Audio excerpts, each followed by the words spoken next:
Good morning. Welcome. I say good morning, it's morning here, but I don't know what time it is where you're at watching this, but we welcome you to another episode of the Pure Faith Podcast. Podcast where we discuss all things Bible, but we take it a little differently. So Mitchell is our leader here. Welcome. I am? Yeah, for now. Well, you should have told me this earlier. I'm hoping that you have something put together because I have nothing. But no, we hope that you enjoy this episode and uh-oh. You forgot your iPad. That's got all your notes. No. You have it on your phone. Okay, so that's all I got. Let me just tell you. We're glad to be back. We're glad to be doing this again. It was placed on Mitchell's heart and to get back into the Bible study, and I'm glad. I'm glad to be here. I did miss our time together. Don't lie. Well, there for a while, I didn't even know like what you guys were doing every day because we didn't talk every single day, but that's okay. But no, I am interested in this and I think we're going to try it a little bit different. We're not going to just go through the whole, we're not going to do like a whole book of anything. That's not off the table. Right. But I think it's going to be more of an open discussion. I'm going to try and give a little bit more to the Bible study. Mitchell's going to try and give a little more. Lead a couple of these Bible studies? We'll see.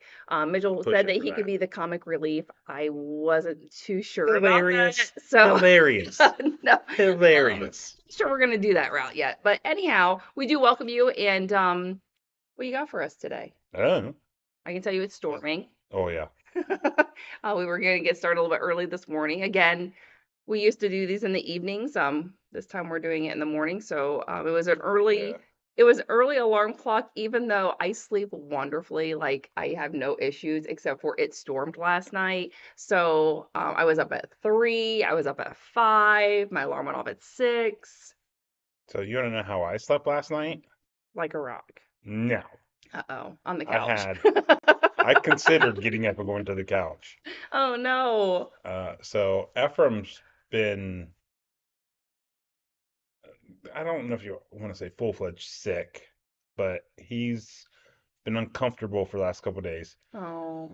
And so he came down to our bed early last night. So he was sleeping in between Paige and I. And then at some point, I have no idea what time, I wake up to something hitting me. And here it was Eli on the other side of me. Oh my gosh.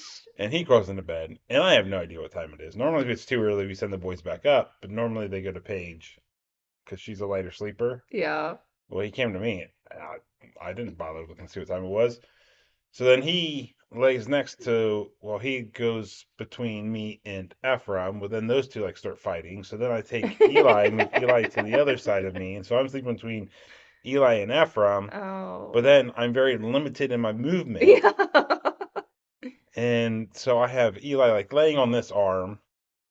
And he's a hot box. Is he? And so I'm like sweating. So I got no blankets on because it's so hot. Oh my goodness. And so needless to say, when my alarm goes off, here I am trying to get up between these two.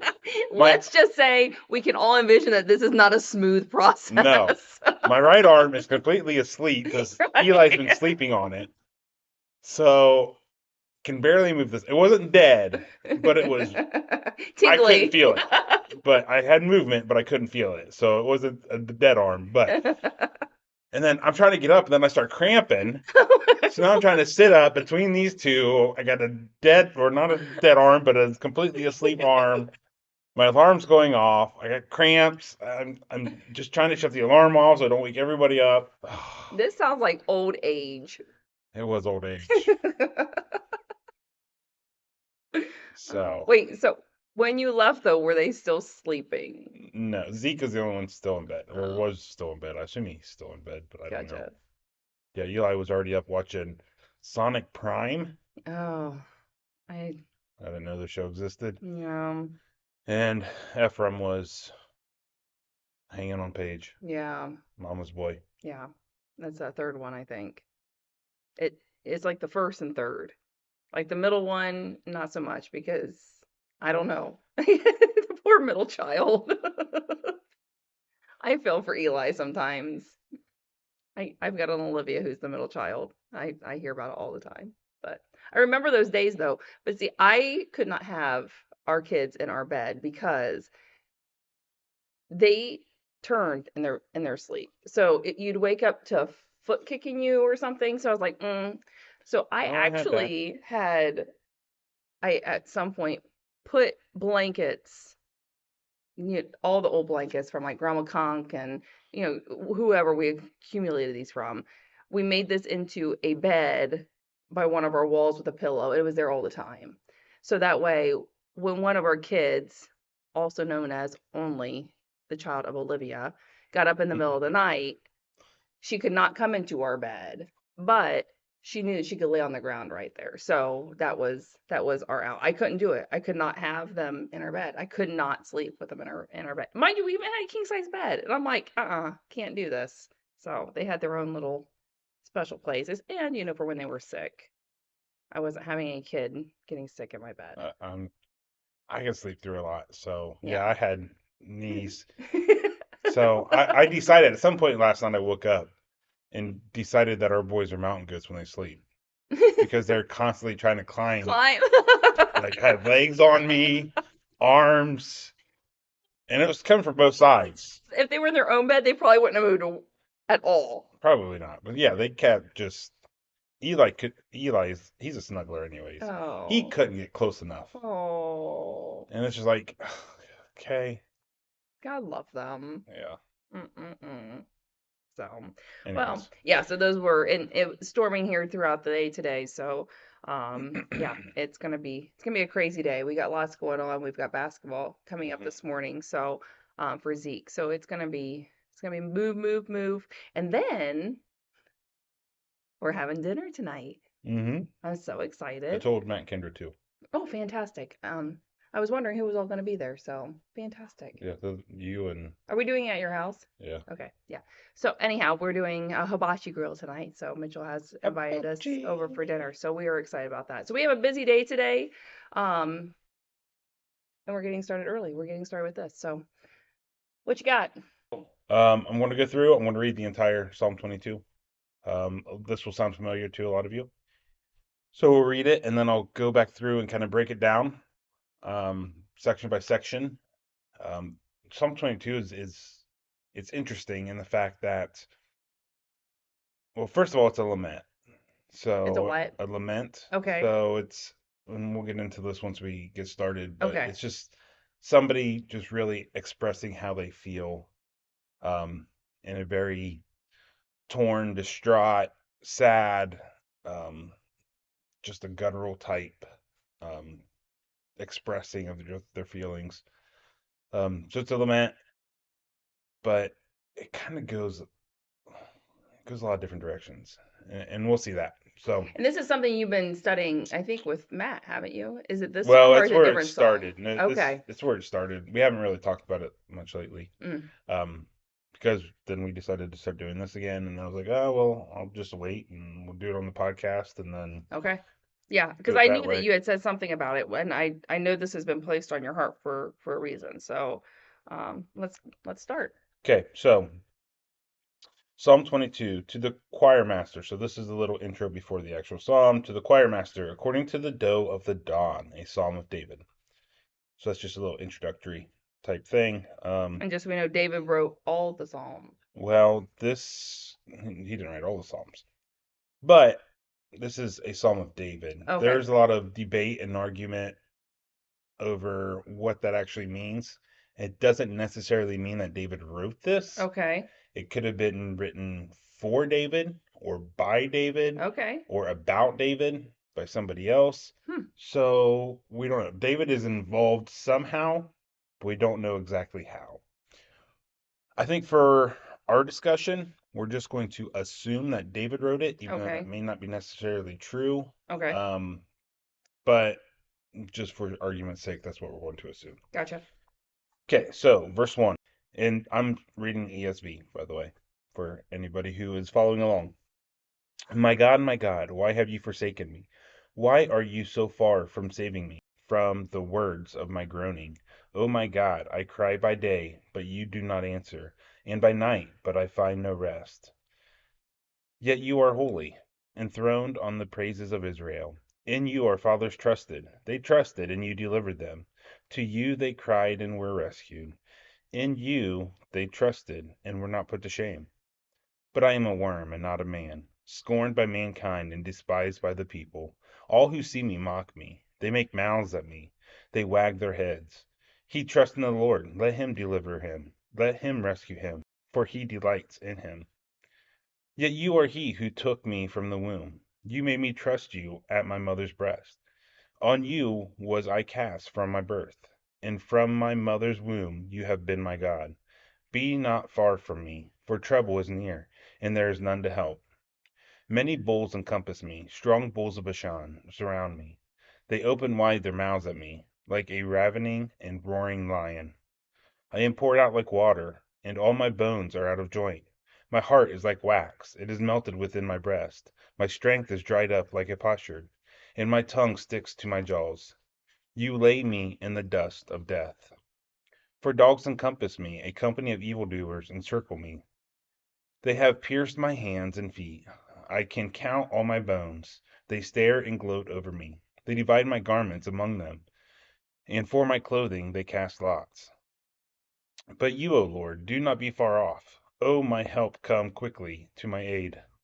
Deliver my soul from the sword, my precious life from the power of the dog. Save me from the mouth of the lion. You have rescued me from the horns of the wild oxen. I will tell of your name to my brothers. In the midst of the congregation I will praise you. You who fear the Lord, praise him. All you offspring of Jacob, glorify him, and stand in awe of him, all you offspring of Israel. For he has not despised or abhorred the affliction of the afflicted, and he has not hidden his face from him, but has heard when he cried to him. From you comes my praise in the great congregation. My vows I will perform before those who fear him. The afflicted shall eat and be satisfied. Those who seek him shall praise the Lord. May your hearts live forever. All the ends of the earth shall remember and turn to the Lord, and all the families of the nations shall worship before you. For kingship belongs to the Lord, and he rules over the nations. All the prosperous of the earth eat and worship. Before him shall bow all who go down to the dust, even the one who could not keep himself alive. Posterity shall serve him. It shall be told of the Lord to the coming generation. They shall come and proclaim his righteousness to a people yet unborn, that he has done it. So that was Psalm 22. But now we'll go back and break this down. And going right back to the opening, verses 1 and 2, it says, my God, why have you forsaken me? Why are you so far from saving me from the words of my groaning? Oh my God, I cry by day, but you do not answer, and by night, but I find no rest. Mm-hmm. So this is just, again, we're assuming this is David. This is just David saying, I'm praying to you day and night. I need help. I'm in trouble. I'm praying to you, but you're not answering my prayers. And I think we all can relate to this. Yes. Yeah. I mean, I think we all have said that to ourselves many a times. And at that point we can be like, is this even working? Like, should I continue praying? Like, why am I doing this if I'm not getting the answers? And Yeah. then we realize really what this all means. Yeah. Yeah. And that's exactly the position he's in. Yeah. He's just in a position where he's praying for something and he's not getting any answers. And he is very, I don't know if you want to say angry, but he is just in a point of desperation. Yeah. Yeah. And he is just expressing that desperation. Yeah. So verses 3 through 5. Yet you are holy, enthroned on the praises of Israel. In you our fathers trusted. They trusted, and you delivered them. To you they cried and were rescued. If you, in you they trusted and were not put to shame. So the opening two verses, he's again, I'm assuming David is saying, I'm in trouble. I need you, and you're not answering my Mhm. prayers. Mhm. And then now in the next three verses, he's like, you answered the prayers of our ancestors. You were there for them. They trusted in you. And whenever they needed you, then you Right. helped them. So he's basically saying, why aren't you helping me? Yeah. I mean, Why have I heard that you've helped so many others, but yet Yeah, here I am in desperation and of your need, and I can't get the answers that I want? yeah. And it's not even that you're answering all these other people. Like, these are my ancestors. These are Yeah. my people that you helped. Mm-hmm. Like, it's not like it's so far, like I'm so far different from them. It's not like Right. they're Jews and I'm a Gentile. No, I've we're learned all from them. Jews. Yeah. Mm-hmm. So it's like, why are you not answering? And then we get to verses 6 through 8. But I am a worm and not a man, scorned by mankind and despised by the people. All who see me mock me. They make mouths at me. They wag their heads. He trusts in the Lord. Let him deliver him. Let him rescue him, for he delights in him. So now he's like, okay, yes, I need your help. You answered the prayers of our ancestors, but now he's just kind of drifting down this path of self-deprecation almost. He's like, but why would you help me? I'm not even a Um, person. I'm a worm. I'm below the earth. I'm not even good enough to be above ground. And you're going to see that a lot through this psalm, this idea of representation or symbolism. Like he uses a lot of language that again, it's kind of self-deprecating, but at the same time, he's not saying it directly. mm, He is using different images to get his point across. And this is very much like that, saying that he's a worm and not a man. right. But going on, a lot of this language may sound familiar because he says, all who see me mock me, they make mouths at me. And by that, he's meaning that they are ridiculing him. Mm-hmm. They are making fun of him. They are, and as we see, in wagging their head at the same general viewpoint, it is a way of showing that they disapprove, that they're mocking him. This is all kind of that same general point. But as we see in verse 8, he trusts in the Lord. Let him deliver him. Let him rescue him, for he delights in him. So they're mocking him and ridiculing him for his faith, for his trust in God. That is the basis of the ridicule and the mockery and everything that they are doing to him. Verses 9 through 11. Yet you are he who took me from the womb. You made me trust you at my mother's breast. On you was I cast from my birth, and from my mother's womb you have been my God. Be not far from me, for trouble is near, and there is none to help. So now, like I said before, this kind of takes a lot of different views. He's jumping all over the place. So at the very beginning, he was like, why have you forsaken me? Why are you not answering my prayers? The next section, you answered the prayers of my forefathers and my ancestors before me, but you're not answering mine. And then he's like, oh, but I'm not even a man. I'm nobody, and people are making fun of me for my faith. But now he's going back to his birth, to even before he was born. Like, since I was an infant, you were my God and Mm-hmm. you were with me. So again, why are you not helping me? Don't be far from me. Help me. I need your help. And he's just trying to view that from even a different point of view, going all the way back to his childhood. Mm. Verses 12 and 13. Many bulls encompass me, strong bulls of Bashan surround me. They open wide their mouths at me, like a ravening and roaring lion. So there's a lot to these two verses. So the first one is the bulls of Bashan. Bulls were viewed as a very powerful animal, and And rightfully so. I mean, they're powerful animals. yes, they are. I don't think that you should worship them, but they are powerful animals. Yes. But then it brings in the bulls of Bashan. Okay. Bashan was an area east of the Sea of Galilee, Okay. and they were known for being bountiful. So it was very fertile land, um, and the bulls over there grew bigger than they did west of the Sea of Galilee. So whenever you talk about the bulls of Bashan, it wasn't just the standard bulls that they know of, but they were bigger, stronger Like bulls bulls. on Yeah. steroids. And you can see that with, I mean, we live in farm country, so Yeah. we know about different breeds. Yeah. So if you have like Angus, I know they're very popular, but they're really not that big. They're Mm-mm. kind of short and stocky, Yeah. but you compare that to some of the bigger breeds, I mean, you could see how, okay, if all they got's Angus and they're used to these little short, stocky bulls, and then you got this big, huge, whatever breed, and they're like, oh, good Mm. Lord, that's Yeah. a big bull. I've seen bull riding on TV. I've never seen it really live, I don't think. But yeah, there's some monsters out there. So. Yeah. So that's why the reference to the Bashan. He's talking about these big, giant bulls, bigger than what they're used to. But then it goes and says, they open wide their mouths at me like a ravening and roaring lion.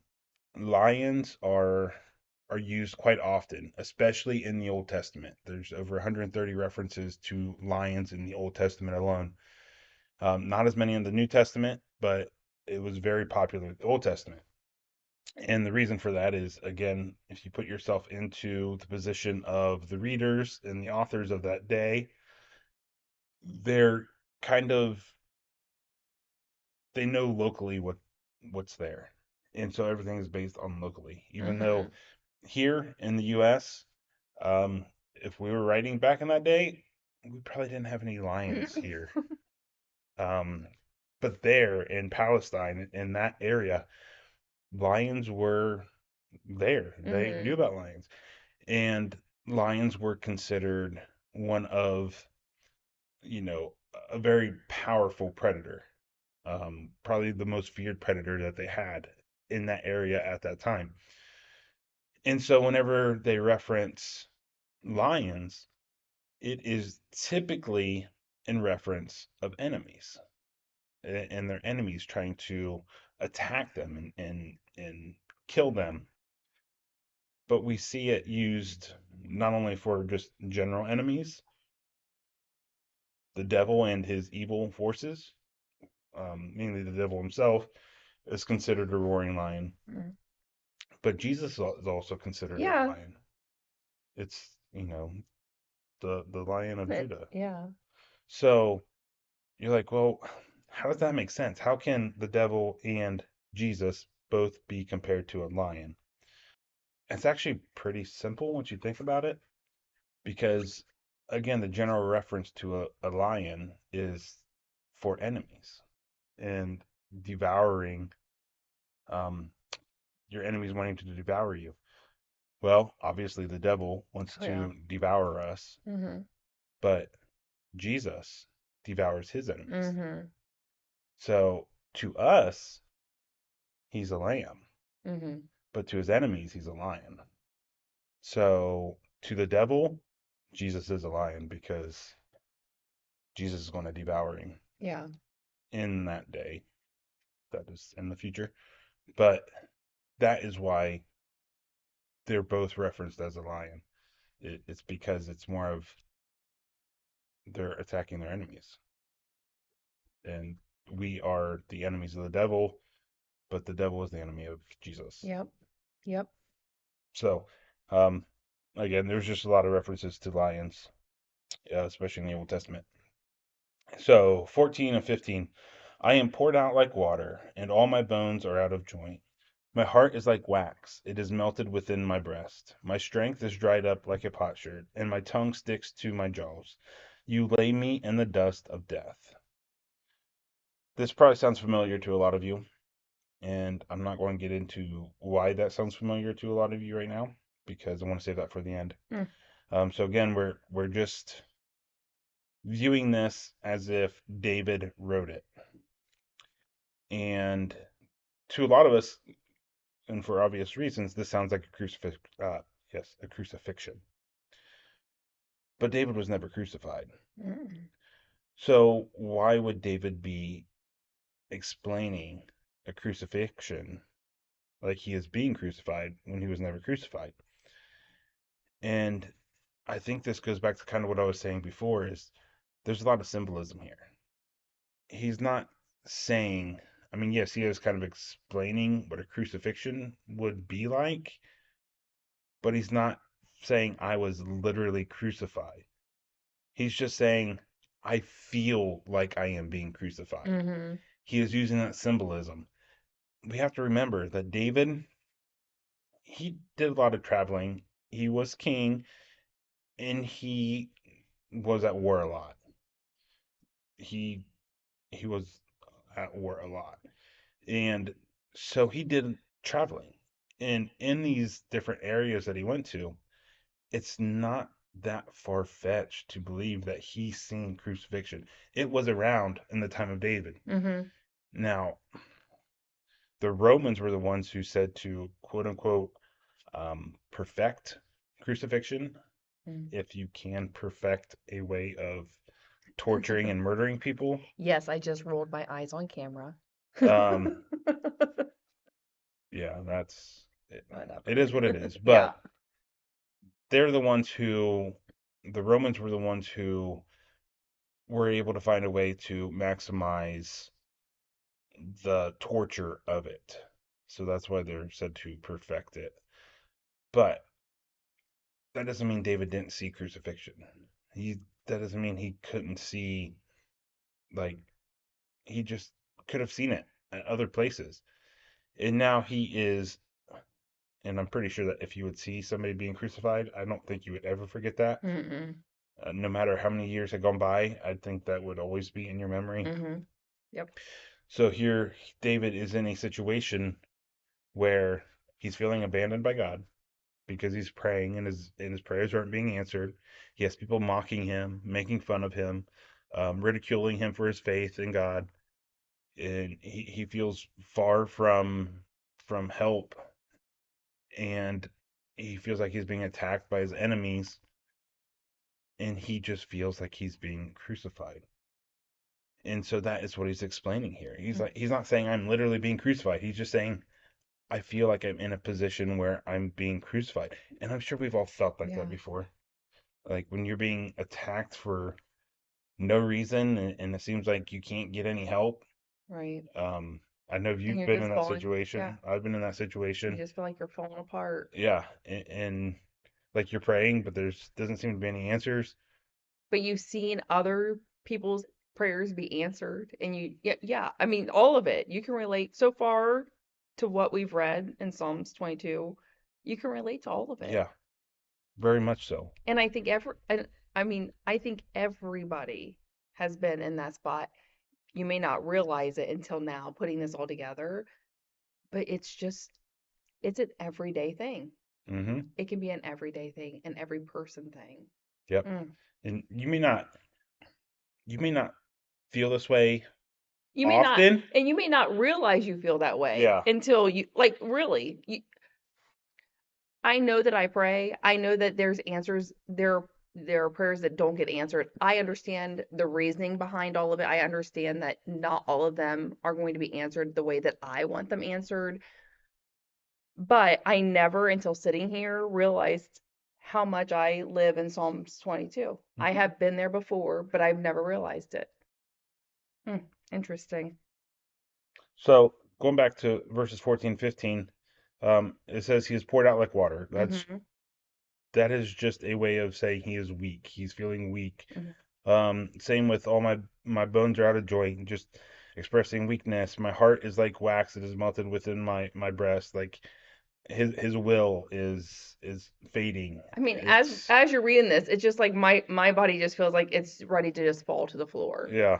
because I can relate to his symbolism and all of Hmm. this. You can just relate and you just feel like, oh my gosh, I feel this. Yeah, Mm, and it keeps going because yeah. then he talks about his strength. It's dried up like a potsherd. A potsherd is a dried clay pot. So he's saying that his his strength, it's there, but it's just ready to shatter. Yeah. His tongue sticks to his jaws, means he lost the ability to speak. Like there's nothing he can say to help him in a situation. And you lay me in the dust of death. It's like I, I got nothing left but to die. Mm-hmm. He's not saying he is dead. He's just saying, just go ahead and lay me in my grave. I'm done. Checking out. There's nothing else I can do. It's out of my hands. So that's what all that is focusing on. Verse 16 through 18. For dogs encompass me, a company of evildoers encircle me. They have pierced my hands and feet. I can count on my bones. They stare and gloat over me. They divide my garments among them, and for my clothing they cast lots. So starting out, dogs. Hmm. There's a lot of references of dogs. Yes. And dogs, they didn't view dogs the same way we view Mm-mm. dogs. I don't know if we ever discussed this in the past on I the don't podcast. remember ever discussing it. So for some reason it just kind of came back to me that I think maybe we did at one point. Maybe. But they they don't view dogs the same way we view dogs.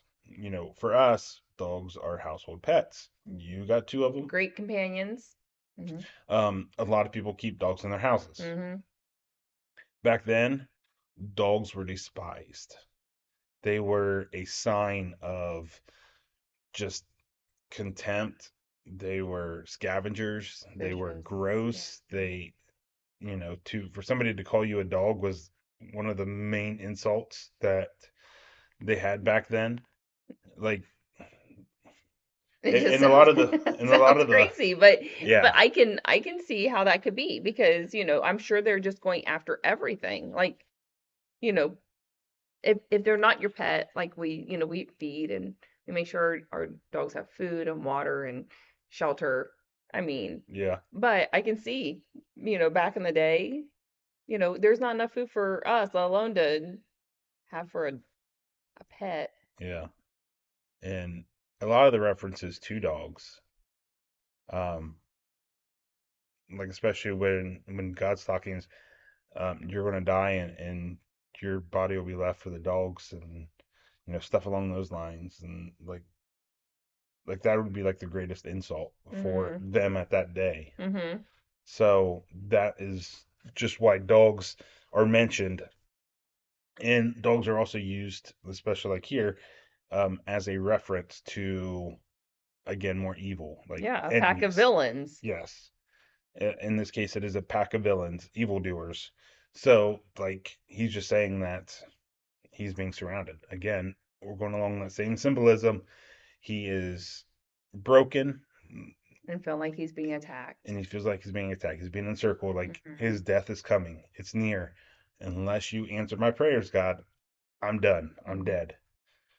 Um, and now here we got more of the crucifixion type reference. They have pierced my hands and feet.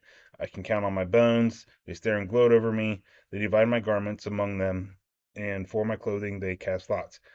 Again, I don't think it's that far fetched to think David has witnessed a crucifixion and he's seen maybe not even the actual crucifixion, but the aftermath of it.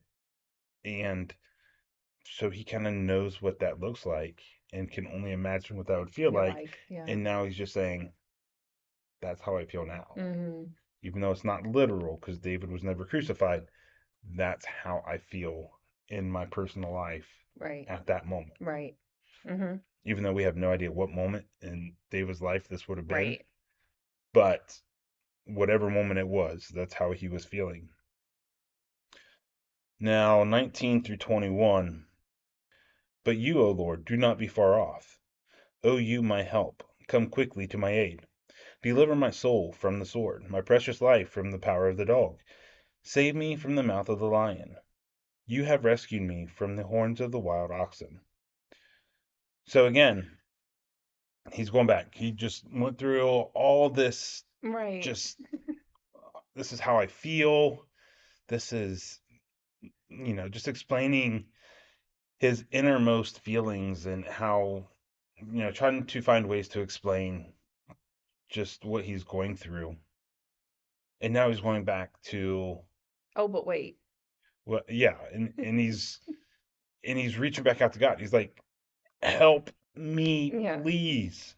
Wait, Lord, you're Um, not far from me. I know yes, you're not. Like, because he doesn't want to feel this way. He doesn't. He wants to yes, be rescued. he doesn't want to feel this way. So he's like, I know you're not far away. Just hold on a second. I know you're not far away. I know that you can help me through the dogs and the bulls and the Line. the crucifixion feeling that I feel right now. I know you can do this. I know you're not far away. I just need you to help me. So Yep. again, he's going back to that pleading part again, like, please, Yeah. I've told you how I feel. And like you said, he is, um, what was it? Deliver my soul from the sword. Like Yeah, he okay. is literally there. Like the sword is to his throat. Like his enemies are ready to end him, and he's just like, you're the only hope I have, Lord. Yeah. Like I trust you. My ancestors have trusted you. I trust you. I've trusted you since my birth. Mm-hmm. All my life I've trusted you. Yep. And I still trust you now. Please come help me. Um, but then it gets interesting because second part of verse 21. So verse 21, again he's saying, "Save me from the mouth of the lion." And I don't know if you've caught this, but the next line is, "You have rescued me from the horns of the wild oxen." The tense changes. And that's why I like the ESV. You don't see Yeah, that in the mine NIV. doesn't say that. Mine says rescue me from the mouth of the lions, save me from the horns of the wild oxen. So mine does not say what yours Yep. says. And it's just a difference in the way they interpret one particular word.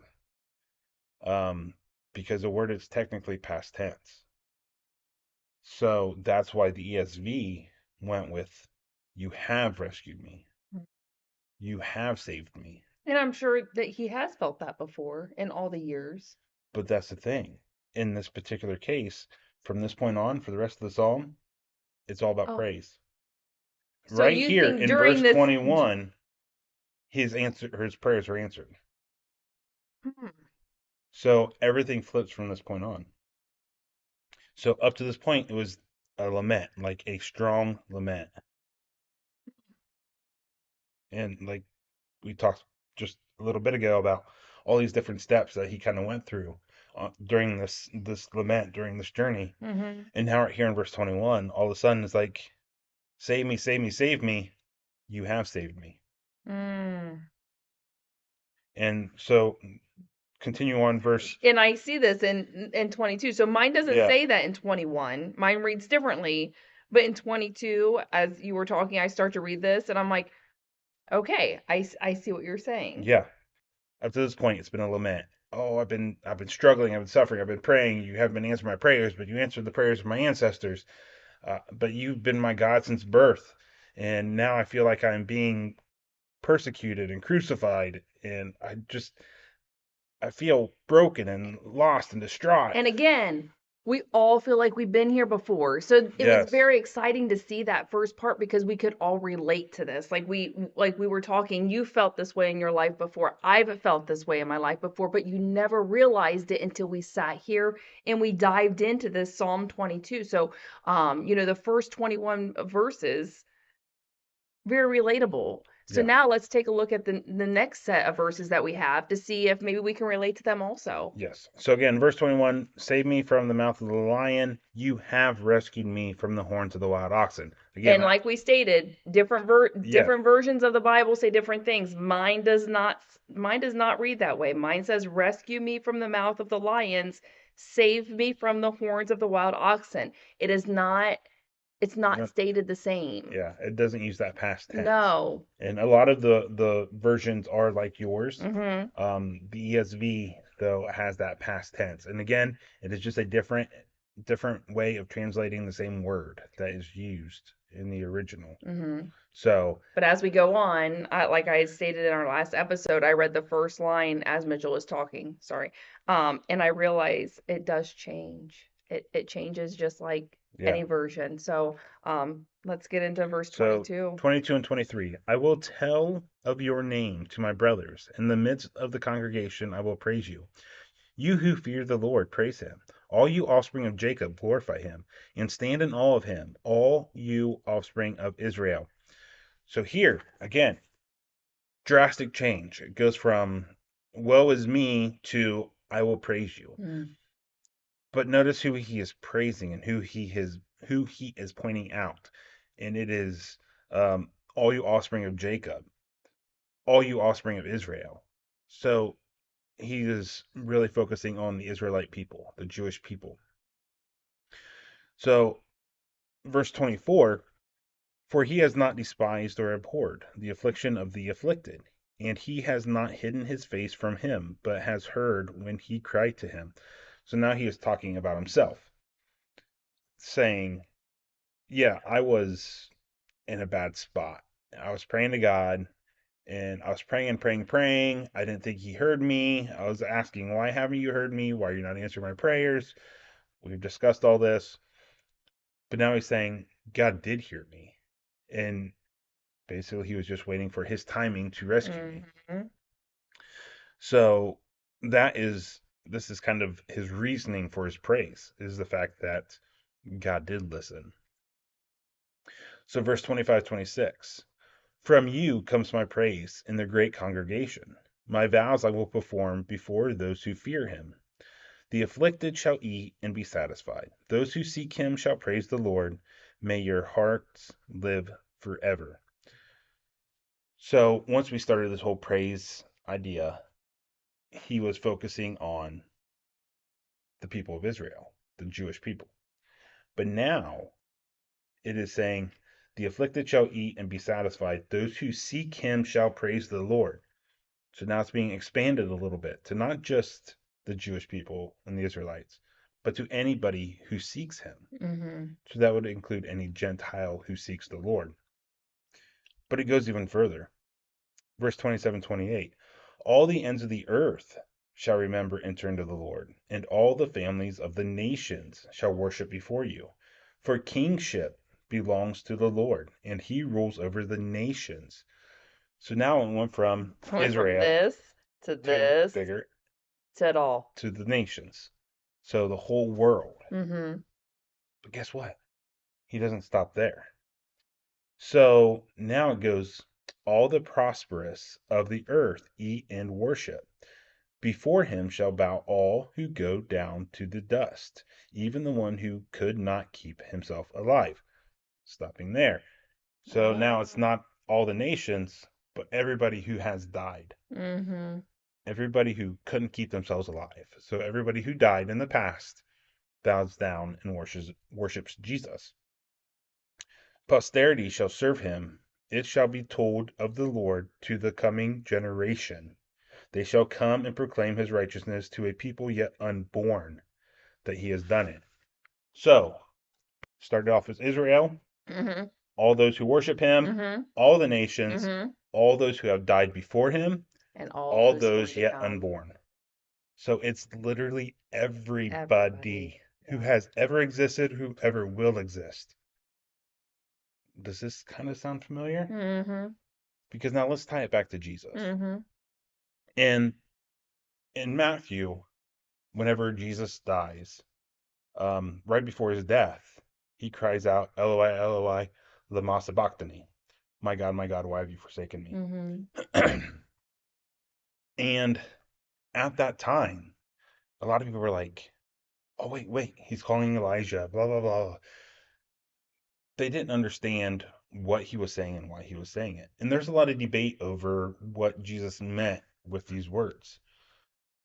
The people at the time, and if you continue reading through a lot of the Gospels, they're like trying to find out what Jesus is trying to say. Like, is he calling Elijah? Is he calling, angels? What's he trying to do here? Because again, if you look at it from their point of view, this man on this cross who is currently being crucified, that is a man who is said to be the Messiah, the Son of God, the chosen one, the one who is coming to rescue us, to save us. Surely he's not going to die on a cross. Right. So something is going to happen. There's going to be some sort of divine force that comes down and rescues Some kind of a him, miracle. and he is going to come off that cross and he's going to be a conquering king, because Mm-hmm. that's what they wanted, a Yeah. conquering king. And they got a conquering king, but not in the way they Yeah. thought that he was going to be, not what they expected him to be. And so they're seeing him up there, and he says this, my God, why have you forsaken me? And they're like, oh no, did God abandon him? What's what does this mean? But I think they were wrapped up in the moment because typically in that day, when you wanted to reference, they didn't have books, numbers, book names, title numbers, you know, page, chapter, verse type Right. stuff. Yeah. So whenever they wanted to reference a scroll, because they didn't have books, there were scrolls. Whenever they wanted to reference a scroll that was unnamed, they quoted the first line. And that's how you reference which scroll you're talking about. Mm. So it's the scroll, my God, why have you forsaken me? Well, if they were in a learning setting instead of the setting watching Jesus being crucified, They would have they probably said, would have picked that up. yeah. But since they were in that particular situation, it didn't dawn on them right away. Where if they were, you know, in a Right. church setting, quote Right. unquote, Yeah. at temple, Hmm. and somebody said that, then they were like, okay, we're going to go to the scroll. And they memorized everything. So They you would did. have thought that Jesus saying that a light bulb would have gone off because they were all about memorization. Like, I've Yes. heard that before. Wait a second. I've heard this before. This is from, you would have thought that's what would have happened. Yes. And for some, it probably is what happened. Yeah, right. It's just that's not what the Bible tells us. So for for those who heard this and they heard Jesus say, my God, why have you forsaken me? It may have triggered, oh, he's talking about, again, they don't have the title names or anything, Yeah, so they but can't that say Psalm song, 22. but they were like, oh, but that's the first line of the song. And again, they have things memorized. They could go back and play that song in their head and actually think about the words and now see Jesus going through what he's going through and putting it together. And they're like, wait a minute. Jesus wasn't saying, God, why are you forsaking me? No, he's referring to the song. In the song, or psalm as we call Hmm. them, it is kind of explaining what Jesus is going through. Yeah, But it's more than that. Because remember, like what we explained what Psalm 22 is about. This lament. Why have you forsaken me? When we pray, we feel like we're abandoned. yeah. Like we can feel like we're abandoned Hmm. if we're in a hard time, going through trials and tribulations, and we're asking God for help, but we're having, God wants us to continue to walk through this trial so we can become a better person on the other side. But yet we're praying, why are you not helping me? Why are you not, you know, with me? Why are you not answering my prayers? And then going through, like, you've answered my prayers in the past, so why are you not answering my prayers now? And I've dedicated my life to you since I was a young child, and now I feel like I'm being crucified. Right, right. Well, this is the stuff that Jesus is trying to tell the people. Like, go back, read Psalm 22. That way, that's what we were just discussing now, the way David felt, Hmm. given David was the writer. Again, we're assuming that he is, but Hmm. he may Right. not be. Um, that feeling, that's the way Israel felt. And but that's not necessarily the point. The point is what's coming after. Mm. After he was saved, after the death, after the crucifixion. That is what the point is the fact that yes, you may be going through hard times now. You may be going through persecution, be going through baptism of fire, but in the end, praise God. And not just locally, but expand it out bigger and bigger and bigger and let everybody know about that praise. And that is what Jesus is trying to do, because then it goes a step further. And no, it's not a direct quote, but in John, I believe it was. So in John 19:30, it says, when Jesus had received the sour wine, he said, it is finished. And he bowed his head and gave up his spirit. So this, it is finished. What was the last line of Psalm 22, he has done it. Mm. It's not a direct quote, but the fact that Jesus used the opening line of Psalm 22, pretty much verbatim, my God, why have you forsaken me? That's okay, maybe that last line saying it is finished is kind of the same thing. So he is opening and closing Psalm 22 saying that, hey, this psalm, this is kind of what it's about, you know. But that takes us down another little rabbit hole. Was it prophecy? Was Psalm 22 prophecy? Oh. I don't think so. And here's my thinking.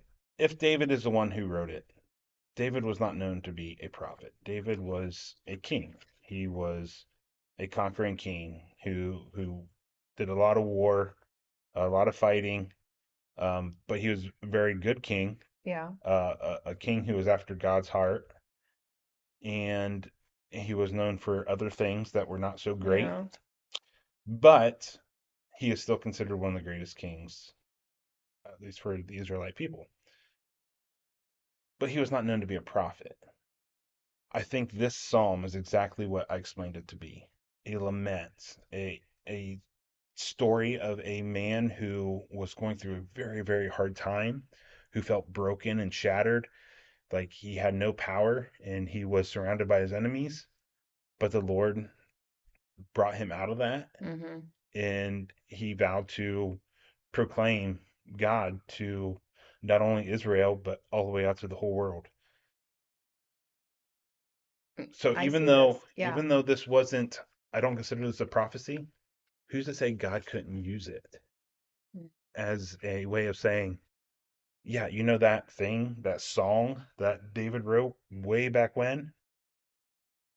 I'm going to make things happen in a certain way now when it comes to Jesus dying on the cross. Like the dividing up of the garments and casting lots for the garments Mm-hmm. and some of these other little details. That wouldn't be much for God to be like, well, let's just make that, let's just tweak it so that matches that. Yeah. And Because the people would know that yes, that story. The people would know this Psalms 22. They would know it and they would be able to reference it yeah, so after the fact. yes, Again, there's a lot going on, so they're not seeing it at this point, but after the fact, and then they can say, all praise. yes. So that's what I kind of think it is. I think God just used that psalm Mm-hmm. to, because there's other prophecies about the death Yeah. of Jesus. You know, you got Isaiah, Ezekiel, you got these other actual prophets who are known to be prophets Yeah. who are talking about this stuff. Right. Um, I don't think we should give David the title of prophet just because of this one psalm. I think God just used this psalm as a way or something to reference back to because of what the psalm is telling Yeah. us and the way the psalm is laid out. But that's my opinion. Um, I can't say that I've seen a lot of scholars saying the exact same thing, um, but that's just kind of what I got from it. What's your thoughts? Well, at first, I was thinking prophecy, but then after I thought about it, we've already discussed this. We've all been through something like this. We all have a story that we can tell, probably, that you feel the same way. I'm not a prophet. Mm-mm, You're not a prophet, mm-mm. but we've all been there. And I think God was using that, knowing that there's been so many people who have felt the same way. And He's using that, like you said, to symbolize the crucifixion. Yeah, Yeah, I really do. I believe me, at first I was like, "Oh, prophecy," because we've talked about so many different prophecies and how, there's so many things that relate in the Bible that I've never seen before, and to take a deep dive into it, you see all of this. So I was like, "Oh my gosh, like we knew way back in Psalms," but it's like, I think he's just using that all of us can feel the same way Jesus did at that time, and we all can still give praise after our quote unquote crucifixion or our storm. We can still give praise through all of it. So Yeah. And just all the references, like, the villains and the dogs and the bulls and all that. I mean, there's so much symbolism in it. And after you take a dive into it, you really can see it in a different light. yeah. Yeah. Because that's the other thing is with a prophecy, you're saying this will happen. This is going to happen. And you wait for it. And you wait for it. Yeah. But the way this is written, it's like, no, it's my bones that, they're dividing up my garments. So this is more inward, where prophecy is this will happen. Yeah. So that's the other reason why I don't think it's prophecy, because just the way it's worded. I think this is a personal lament that David, given he was the one that wrote it, or given him credit, he was just in a position where he felt broken. Right. And he was able to glorify it. God after he felt the answered Yes. prayer. And God, I mean, obviously it's here.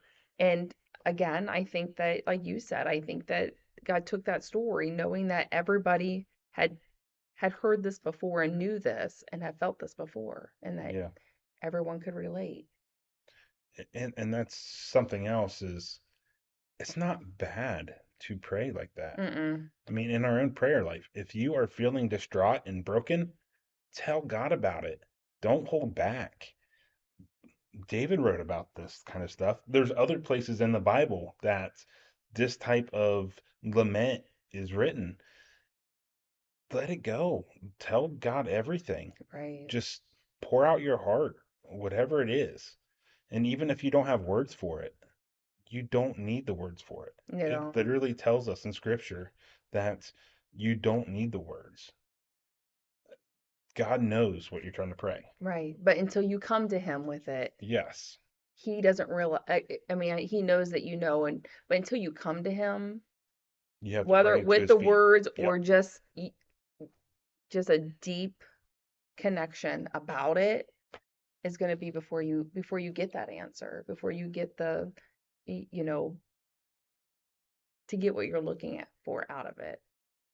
And you might think it's silly. Like some things, it's like you might think it's silly and be like, I just think this is the way it's supposed to be. I think this is just the way it's supposed to be. But until you have that, you know what? I'm just gonna pray about it and just see what the answer is. And you can see it in a whole different light then, that's not the way it was supposed to be. But until you came to God, you didn't get the answer that he wanted you to see. So Well, I think that's a good spot to wrap it up. yeah. I think we pretty much covered everything I wanted to cover. I may actually just go ahead and make this one episode. That's totally up to you. I know we had some cutouts and what have you. Yeah. We got some bloopers. Bloopers? I don't make mistakes. Didn't say you made mistakes. I said we have bloopers. So, but no, we thank you for joining us again, and we're glad that we were able to come with you with the Psalms 2022 and do a deep dive into it. Even though it was a quick deep dive, there was so much information in it. So yeah, we hope that there was things I could have went deeper onto, but I think this is kind of like the new format. I don't want to get too deep, because then I think I start to lose people. I think you're right, but I think if you can do the message that you're given in a way that we can relate to, it's a lot different. It makes it exciting. Yeah. It does. So I hope that you're feeling the same way. I hope that this message that we brought to you, that you can relate and you can see the goodness in all of it. We appreciate you being here with us, and we look forward to seeing you next time. Have a great day, everybody.